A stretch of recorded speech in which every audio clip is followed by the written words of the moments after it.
Crystal ನ್ಯೂಮರಾಜಿ madam, ನಿಮಗೆ ತುಲಾರಾಶಿ ಬಗ್ಗೆ ಏನೆಲ್ಲ ಒಪಿನಿಯನ್ ಇರ್ತದೆ? ತುಲಾರಾಶಿಯಲ್ಲಿ ಸ್ವಾತಿ ನಕ್ಷತ್ರ, ಚಿತ್ತ ನಕ್ಷತ್ರ, ವಿಶಾಖ ನಕ್ಷತ್ರ ಬರ್ತಾಯಿದೆ. ಈ 3 ನಕ್ಷತ್ರದಲ್ಲಿ ಅತಿ ಹೆಚ್ಚು ಸಕ್ಸಸ್ ಯಾವುದು, ಫೇಲ್ಯೂರ್ ಯಾವುದು, ಯಾವ ಟೆಂಪಲ್ ಅಟೆಂಡ್ ಮಾಡಬೇಕು, ಯಾವ ಟೈಮ್ ಹೇಗಿದೆ? ನೋಡಿ, ತುಲಾರಾಶಿಯವರಿಗೆ ಶುಕ್ರನೇ ಅಧಿಪತಿ ಆಗಿರ್ತಾನೆ.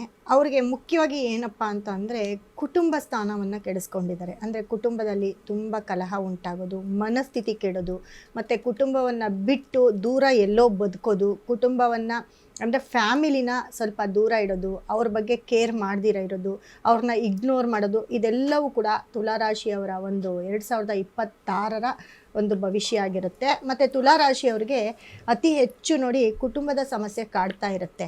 ಯಾರ ಹತ್ರನಾದರೂ ತುಂಬ ಬೇಕಾಗಿರೋರ ಜೊತೆ ಮಾತು ಬಿಡುವಂಥ ಒಂದು ಚಾನ್ಸಸ್ ಕೂಡ ತುಂಬ ಇರುತ್ತೆ. ಮತ್ತು ತುಂಬ ಬೇಕಾಗಿರೋರನ್ನ ಕಳ್ಕೊಳ್ಳೋದು ಒಂದೇ, ಮಾತು ಬಿಡೋದು ಒಂದೇ ಆಗಿರುತ್ತೆ. ಸೊ ಕಳ್ಕೊಳ್ಳೋ ಅಂಥ ಚಾನ್ಸಸ್ಸು ಅತಿ ಹೆಚ್ಚು ತುಲಾರಾಶಿಯವ್ರಿಗಿರುತ್ತೆ. ಯಾಕಂದರೆ ಏನು ಪಾಸಿಟಿವ್ ಏನು ನೆಗೆಟಿವ್ ಇದೆ ಅನ್ನೋದು ಹೇಳ್ತಾ ಹೋಗ್ತೀನಿ. ಈ 6ನೇ ತಿಂಗಳ ಒಳಗಡೆ ಇವಾಗ ಜನವರಿ ಓಕೆ, ಫೆಬ್ರವರಿ, ಮಾರ್ಚ್, ಏಪ್ರಿಲ್ ನಂತರ ಏಪ್ರಿಲ್ ಮೇ ತಿಂಗಳಲ್ಲಿ, ಮಾರ್ಚ್ ಏಪ್ರಿಲ್ ತಿಂಗಳಲ್ಲಿ ರಾಶಿಯಾಧಿಪತಿ ಶುಕ್ರ ಕೂಡ ಶನಿ ಜೊತೆ 6ನೇ ಮನೇಲಿ ಇರ್ತಾರೆ. ಅಲ್ಲಿ ಬಂದು ಸೂರ್ಯ, ಶುಕ್ರ ಮತ್ತು ಕುಜ, ಬುಧ ಎಲ್ಲ ಗ್ರಹಗಳು, ಯಾಕಂದರೆ ಇವರಿಗೆ ವ್ಯಯಸ್ಥಾನದ ಅಧಿಪತಿ ಬುಧ ಕೂಡ ಇರ್ತಾರೆ, ಮತ್ತು ಧನಸ್ಥಾನದ ಅಧಿಪತಿ ಕುಜ ಕೂಡ ಇರ್ತಾರೆ, ರಾಶಿಯಾಧಿಪತಿ ಶುಕ್ರ ಕೂಡ ಅಲ್ಲೇ ಸೇರ್ತಾರೆ. ಇಲ್ಲಿ ಈ ಒಂದು ಟೈಮಲ್ಲಿ ತುಲಾರಾಶಿಯವರು ಅಕಸ್ಮಾತ್ ಏನಾದರೂ ಯಾಕಂದರೆ ಈ ಹೆಂಗಸರಿಂದ ಗಂಡಸರಿಗೆ ತುಂಬ ತೊಂದರೆ ಆಗೋದಾಗಿರ್ಬೋದು, ಗಂಡಸರಿಂದ ಹೆಂಗಸರಿಗೆ ತುಂಬ ತೊಂದರೆ ಆಗಿರ್ಬೋದು, ಅವರ ಇಲ್ಲೀಗಲ್ ಬಿಸ್ನೆಸ್ ಏನಾದರೂ ಮಾಡ್ತಿದ್ರೆ ಅದು ಎಲ್ಲೋ ಒಂದು ಕಡೆ ಹೊರಗಡೆ ಬರೋದಾಗಿರ್ಬೋದು, ಅಥವಾ ಈ ಅಕ್ರಮ ಸಂಬಂಧಗಳು, ಲಿವಿಂಗ್ ರಿಲೇಷನ್ಶಿಪ್ಸು ಏನಿರುತ್ತೆ ಅದೆಲ್ಲವೂ ಕೂಡ ಯಾವುದೋ ಒಂದು ಮುಖಾಂತರ ಅಥವಾ ಗೊತ್ತಿರೋರ ಮುಖಾಂತರ ಅದು ಹೊರಗಡೆ ಬರೋವಂಥ ಚಾನ್ಸಸ್ಸು ಅತಿ ಹೆಚ್ಚಾಗಿ ಇರುತ್ತೆ ತುಲಾರಾಶಿಯವರಿಗೆ.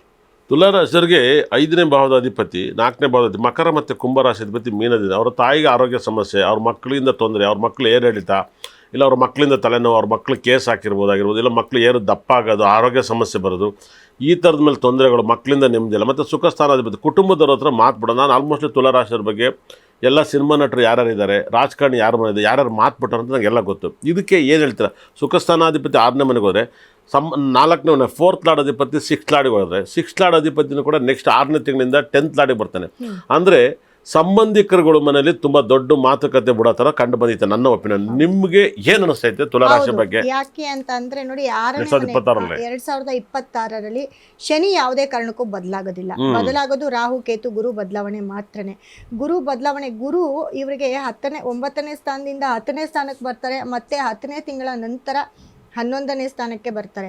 ಸೊ ಎಲ್ಲೋ ಒಂದು ಕಡೆ ಇವರಿಗೆ ಕೆಲಸದ ವಿಚಾರದಲ್ಲೂ ಕೂಡ ತುಂಬ ತೊಂದರೆಗಳನ್ನ ಅನುಭವಿಸ್ಬೇಕಾಗತ್ತೆ. ಯಾಕಂದರೆ ಅವರ ತಾಯಿಗೆ ಹೆಲ್ತ್ ಅಪ್ಸೆಟ್ ಆಗೋದಾಗಿರ್ಬೋದು, ಅಥವಾ ಯಾರಿಗಾದರೂ ಅವ್ರ ಮನೇಲಿ ಮೇಜರ್ ಆಪ್ರೇಷನ್ ಆಗೋದಾಗಿರ್ಬೋದು. ಯಾಕಂದರೆ ಕುಜ ಕೂಡ ಬದಲಾಗ್ತಾ ಹೋಗ್ತಾರೆ. 6ನೇ ಮನೆಗೆ ಕುಜ ಶನಿ ಎಲ್ಲರೂ ಒಟ್ಟಿಗೆ ಸೇರಿದಾಗ ಎಲ್ಲೋ ಒಂದು ಕಡೆ ಅವರ ಮನೆಯಲ್ಲಿ ಯಾರಿಗಾದರೂ ಆಪ್ರೇಷನ್ ಆಗೋದು, ಅಥವಾ ತುಂಬ ಅತಿ ಹೆಚ್ಚು ಅವರ ಕುಟುಂಬದಲ್ಲಿ ಯಾರಿಗಾದರೂ ಆರೋಗ್ಯ, ಆಕ್ಸಿಡೆಂಟು, ಈ ಥರ ಒಂದು ವಿಷಯವನ್ನು ಅವರು ಕೇಳ್ತಾ ಹೋಗ್ತಾರೆ ತುಲಾರಾಶಿಯವರು. ಮತ್ತು ತುಂಬ ಮನಸ್ಥಿತಿಯನ್ನು ಕೆಡ್ತಾ ಹೋಗುತ್ತೆ. ಮನಸ್ಥಿತಿ ಅಂತಂದರೆ ಇವಾಗ ಯಾವುದೂ ಬೇಡಪ್ಪ, ಎಲ್ಲಾದರೂ ಹೊರಟು ಬಿಡೋಣ ಅನ್ನೋಷ್ಟು ಇದಕ್ಕೆ ಬಂದಿರ್ತಾರೆ ತುಲಾರಾಶಿಯವರು ಈ ಒಂದು 6 ತಿಂಗಳ ಒಳಗಡೆ. ತುಲಾರಾಶಿ ಅತಿ ಹೆಚ್ಚು ನಿಂಬೆಣ್ಣೆನ ಯೂಸ್ ಮಾಡ್ತಾರೆ. ರೇವಣ್ಣರು ತುಲಾರಾಶಿ ಇದ್ದಾರೆ. ನಾನು ನೋಡಿರೋ ಮಟ್ಟ ಭವಾನಿ ಮೇಡಮ್ ತುಲಾರಾಶಿ, ಶಿವಣ್ಣ ತುಲಾರಾಶಿ, ವಿಶಾಖ ನಕ್ಷತ್ರ, ಸಿದ್ದಮ್ಮ, ಇವರೆಲ್ಲ ತುಂಬ ಒಬ್ಬರು ದೇವ್ರು ನಂಬ್ತಾರೆ, ಒಬ್ಬರು ದೇವ್ರು ನಂಬಲ್ಲ. ಈ ಥರ ತುಲಾರಾಶಿ ತಕ್ಕಡಿ ಹೆಂಗೆ ಗೊತ್ತಾ, ಒಂದು ಈ ಕಡೆಗೆ ತಿರುಗುತ್ತೆ, ಒಂದು ಆ ಕಡೆ ತಿರುಗುತ್ತೆ. ತುಲಾರಾಶಿಗೆ ಫೇವ್ರೇಟ್ ದೇವರು ನರಸಿಂಹಸ್ವಾಮಿ ಅಂತ ಹೇಳ್ತಾರೆ. ನಿಮ್ಮ ಪ್ರಕಾರ ಯಾವ್ದವ್ರು ಆರಾಧಿಸಿದ್ರೆ ಬೆಟರ್ ಆಪ್ಷನ್? ನೋಡಿ, ತುಲಾರಾಶಿ ತಿರುಚಂದೂರು ಸುಬ್ರಹ್ಮಣ್ಯ ಕೂಡ ವಿಶಾಖ ನಕ್ಷತ್ರದಲ್ಲಿ ಮುರುಘಾ ಹುಟ್ಟಿದ್ದಾರೆ. ಯಾಕಂದರೆ ಶಿವಣ್ಣ ಓಂ ಪಿಕ್ಚರಲ್ಲಿ ಲಾಗ್ ಹಿಡಿದಾರೆ. ಭಾಳ ವಿಶೇಷ ಓಂ ಅನ್ನೋದು ತುಂಬ ಚೆನ್ನಾಗಿದೆ. ಏನು ಇವರು ಯಾವ ದೇವ್ರನ್ನ ಆರಾಧಿಸಿದ್ರೆ ತುಂಬ ಸಖತ್ ಮನೆ ಮಠ ಎಲ್ಲ ತಗೋತಾರೆ ಈ ವರ್ಷ ತುಲಾರಾಶಿಯವರು 6ನೇ ತಿಂಗಳ ನಂತರ ಹೇಳ್ತಾ ಬಂದೆ. 6ನೇ ತಿಂಗಳ ನಂತರ ಕೆಲಸ ಕಾರ್ಯ ಆಗಿರ್ಬೋದು, ಮನೆ ತೊಗೊಳ್ಳೋದಾಗಿರ್ಬೋದು, ಸೈಟ್ ತೊಗೊಳ್ಳೋದಾಗಿರ್ಬೋದು, ಮನೇಲಿ ಯಾವುದಾದ್ರೂ ಶುಭ ಕಾರ್ಯ ಕೂಡ ನಡೆಯುವಂಥದ್ದಾಗಿರ್ಬೋದು.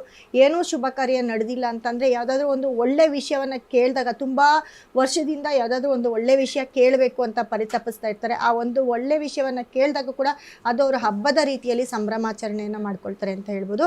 ಜೊತೆಗೆ ತುಲಾರಾಶಿಯವರು ಏನಪ್ಪ ಅಂತಂದರೆ ಅತಿ ಹೆಚ್ಚು ತಿರುಪತಿಯನ್ನು ವಿಸಿಟ್ ಮಾಡಬೇಕಾಗುತ್ತೆ. ತಿರುಪತಿ ವೆಂಕಟರಮಣ ಸ್ವಾಮಿಯನ್ನು ಅತಿ ಹೆಚ್ಚು ಇವರು ವಿಸಿಟ್ ಮಾಡಿದ್ರೆ ಅಲ್ಲಿ ಇವ್ರಿಗೆ ಸಿಕ್ಕಾಪಟ್ಟೆ ಪಾಸಿಟಿವು, ಸಿಕ್ಕಾಪಟ್ಟೆ ಅದೃಷ್ಟ ಕೂಡ ಆಗುತ್ತೆ.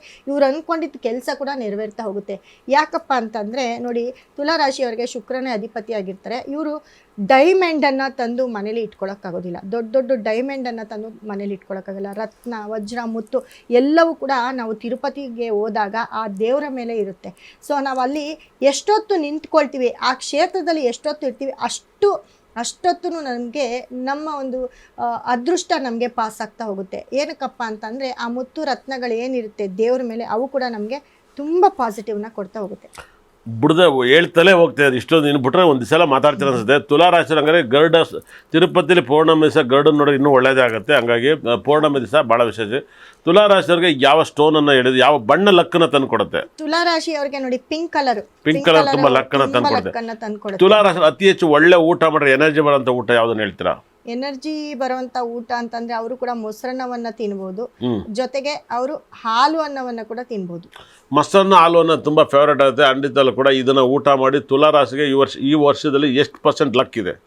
ಈ ವರ್ಷದಲ್ಲಿ ಒಂದು 40% ಬ್ಯಾಡು, 60% ಲಕ್ ಇರುತ್ತೆ.